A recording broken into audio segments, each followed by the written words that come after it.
Harga cabai kian pedas. Di Depok, Jawa Barat, harga cabai hari ini menembus Rp150.000 per kilogramnya.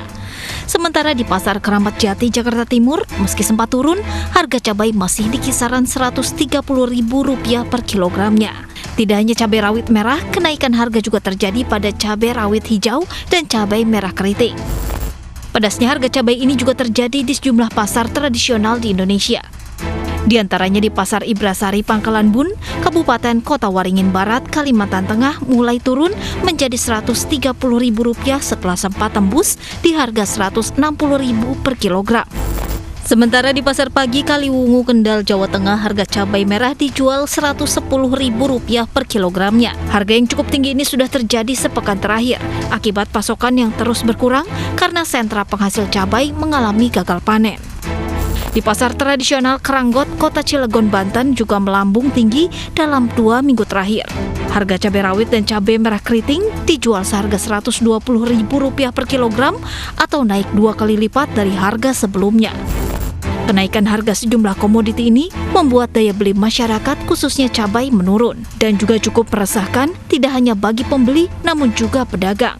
Mengingat cabai merupakan salah satu bahan bumbu yang hampir selalu dibutuhkan dalam setiap masakan.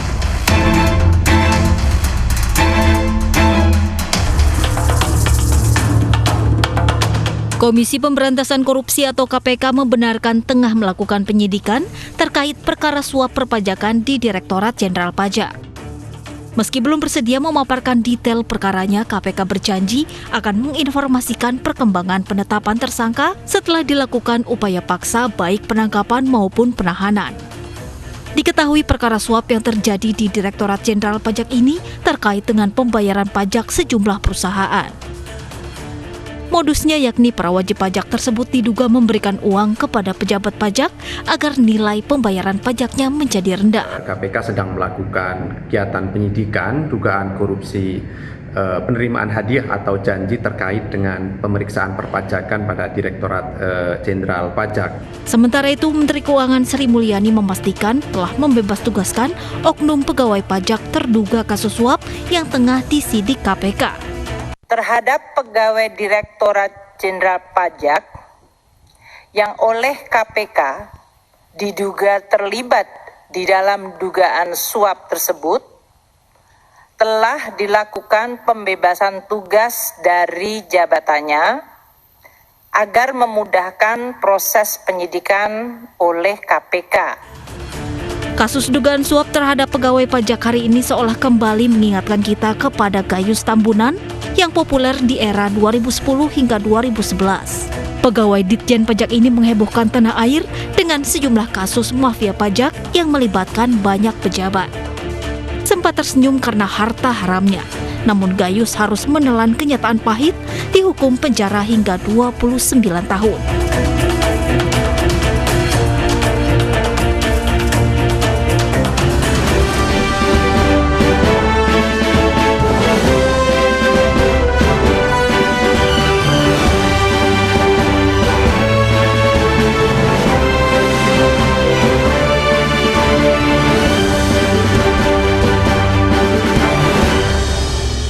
Saya telah menyampaikan ada 2 pasien yang sudah positif terkena virus COVID-19. Pandemi COVID-19 di Indonesia masih berlangsung dan genap setahun. Hingga hari ini, angka kasus COVID-19 di Indonesia masih terus menanjak dengan lebih dari 1 juta kasus. Indonesia bahkan menjadi negara yang mencetak angka kasus COVID-19 tertinggi di Asia Tenggara. Pandemi menjadi pukulan berat bagi perekonomian Indonesia. Sejumlah sektor usaha terguncang, jumlah angka pengangguran meningkat 2,6 juta orang. Sehingga jumlah angkatan kerja di Indonesia yang menganggur sebesar 9,77 juta orang. COVID-19 juga berdampak kepada kinerja ekspor-impor, angka kemiskinan, inflasi, dan IHSG. Pertumbuhan ekonomi Indonesia di sepanjang 2020 terkontraksi minus 2,07%. Indonesia harus masuk dalam jurang resesi untuk pertama kalinya setelah melewati 22 tahun krisis. Meski demikian, Otoritas Jasa Keuangan menyatakan stabilitas sistem keuangan masih terjaga dengan baik di tengah pandemi. Sampai dengan September 2020, terdapat 100 bank yang merestrukturisasi kredit senilai 904 triliun rupiah dari 7 juta debitur. Misalnya saja PT Bank Negara Indonesia, BNI mencatatkan pertumbuhan yang cukup baik, terlebih pada kantor cabang luar negeri. Bahkan BNI meraih penghargaan sebagai bank internasional terbaik di Asia Tenggara tahun 2020 karena dinilai berperan menjembatani perdagangan Indonesia dengan dunia.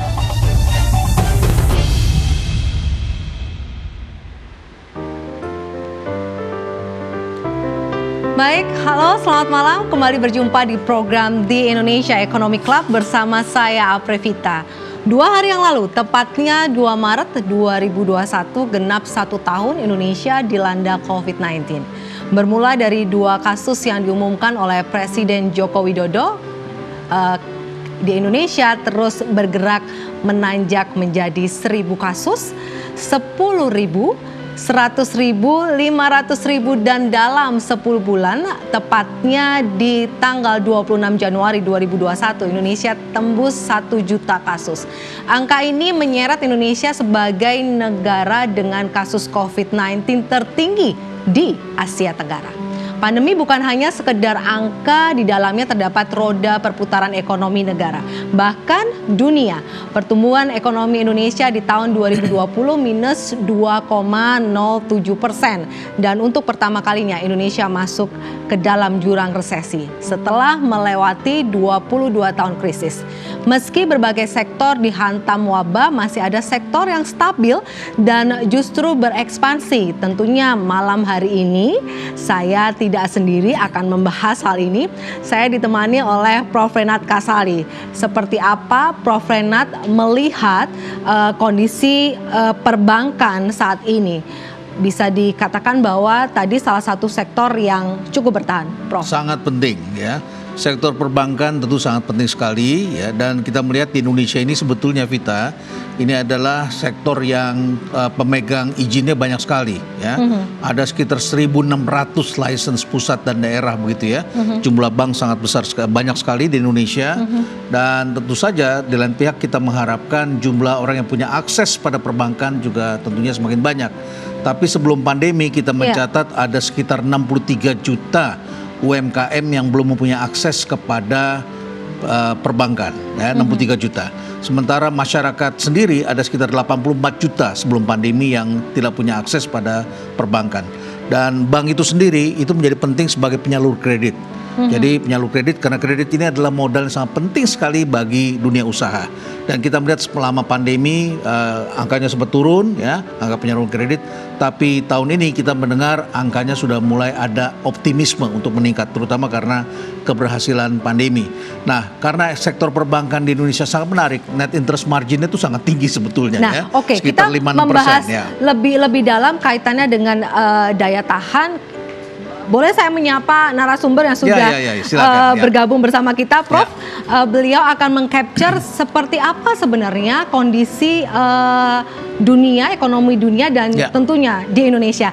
Saya ingin menapa Bapak Febrio Kacaribu, Kepala Badan Kebijakan Fiskal Kementerian Keuangan Republik Indonesia. Selamat malam. BKF, ya. Selamat malam Mbak Vita. Pak Febri, apa kabar? Selamat malam. Salam sehat Pak Febri. Sehat selalu. Iya, seperti Anda tahu bahwa kita baru saja begitu melewati 1 tahun pandemik 19. Nah, sebenarnya situasi kondisi perekonomian Indonesia saat ini secara fundamental di kuartal pertama itu seperti apa? Kita sedang mengalami trajektori yang positif. Jadi sejak kuartal kedua 2020 seperti kita ingat bersama gitu ya, itu adalah pertumbuhan yang terkontraksi yang terdalam di tahun 2020. Tapi kemudian sejak saat itu sudah kemudian membaik sampai kemudian di kuartal keempat kita kemarin minusnya cuma 2,17 minusnya. Nah, overall secara tahunan kita minus 2,1%. Nah, in retrospect, kalau kita lihat ya, kalau kita bandingkan dengan seluruh dunia, negara-negara seluruh dunia, mungkin kita nggak bisa bandingkan dengan semua negara, 100-an lebih negara ya. Coba kita bandingkan saja dengan negara yang kita sepantaran gitu ya. Sepantaran itu maksudnya yang bisa kita bandingkan contohnya G20. Karena kenapa? Indonesia ini negara yang sangat besar ekonominya. Kita nomor 16 secara PDB nominal. Sehingga kita bandingkan dengan negara G20 itu sangat masuk akal. Lalu juga kita bisa bandingkan dengan negara ASEAN karena kita juga ingin punya feel gitu ya seperti apa kita terhadap negara-negara di regional kita. Nah, overall untuk G20 dan ASEAN kita itu sangat-sangat mild kontraksinya. Banyak negara G20 dan ASEAN ini kontraksinya bahkan double digit. Nah, bahkan negara-negara besar seperti di Eropa itu banyak yang sangat dalam. Nah, apa yang dilakukan oleh pemerintah Indonesia maupun pemerintah G20 dan dunia ini kebanyakan adalah melakukan kebijakan fiskal yang sangat agresif. Apa itu artinya? Defisitnya sangat-sangat negatif. Banyak negara itu defisitnya double digit juga. Indonesia akhirnya realisasinya 2020 kemarin 6,1% dari PDB. Jadi Pak Febri, yes. Pak Febri, saya ada data bahwa memang terkait dengan negara-negara di ASEAN begitu ya, Indonesia termasuk yang bisa survive di kuartal akhir di tahun lalu. Apakah memang ini karena indikasi bahwa secara fundamental sebenarnya Indonesia sudah didukung dengan kekuatan dari salah satu sektor, yaitu sektor perbankan? Sektor perbankan kita adalah sektor yang sangat aman selama COVID. Walaupun kita bandingkan dengan sektor-sektor yang lain ya, sektor perbankan kita itu memang sangat hati-hati. Dan itu juga yang kita syukuri bahwa sektor perbankan kita berhasil melakukan mitigasi risiko yang cukup solid gitu ya. Tapi di tengah-tengah 2020 kemarin ingat juga bagaimana perbankan kita itu membantu sekali program-program pemerintah menyalurkan kredit ke UMKM baik yang kur maupun non kur, menyalurkan program pemerintah juga untuk subsidi bunga baik yang kur maupun non kur. Jadi perbankan memang bahkan juga menerima penempatan dana dari pemerintah sekitar 60-an triliun. Jadi perbankan melakukan peran yang cukup besar. Jadi selain mereka juga bertahan dengan cukup solid gitu ya, melakukan risk mitigation yang sangat baik overall gitu ya.